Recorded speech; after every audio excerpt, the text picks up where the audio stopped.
இதுதான் என்ன மண்டையை ரொம்ப வருத்தி எடுத்துட்ட விஷயம். என்ன அப்படின்னா, அப்பா செத்து போனார், இயற்கை எழுதினார். அம்மா செத்து போனார், இயற்கை எழுதினார். ஏன் ஊறுகாய் இயற்கை எழுத மாட்டேங்குது?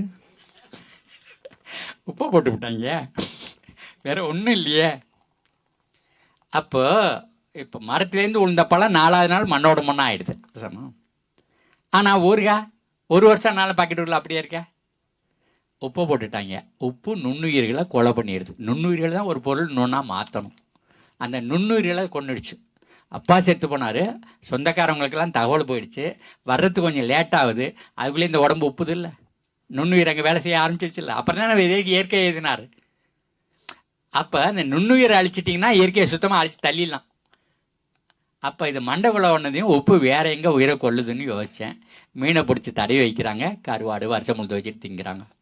ஆடை அறுத்து தின்ன பிறகு மிச்சர்களை உப்பை தடவி கயத்தில் ஒத்து தொங்க விடுறான், உப்பு கொண்டான், வருஷம் முழுது வச்சுட்டு திங்கிறான், உயிரை கொண்டு விடுது. அப்படின்னா மூட்டை மூட்டையா லாரியா யூரியா டிஏபி பொட்டாசு எல்லாத்தையும் கொண்டு போய் நம்ம மண்ணில் கொட்டினாங்களே, நம்ம மண்ணெல்லாம் இப்போ உப்பு கொண்டமும் கருவாடாகவும் இருக்குன்னு நினச்சேங்க யார். அப்போ தான் இந்த தாடி என்னமே எடுக்கிறதுலேன்னு முடிவு பண்ணேன். அறிவு இங்கே இருக்குது, அறிவு காலேஜில் கிடையாது, புத்தகத்தில் கிடையாது. நம்ம அக்ரிகல்ச்சர் காலேஜில் நாங்கள் படிக்கும்போது கடைசி வருஷம் எங்களை சோதிப்பானில் பரீட்சையில் தேர்ச்சி இவனுக்கு மார்க் போடுறதா இல்லையானு கையில் ஒரு பாக்கெட் கொடுப்பாங்க. அதை நாங்கள் சோதித்து இது என்ன உப்புன்னு கண்டுபிடிக்கணும். எங்களுக்கு கொடுக்குறதே அப்படி தான் கொடுப்பான்.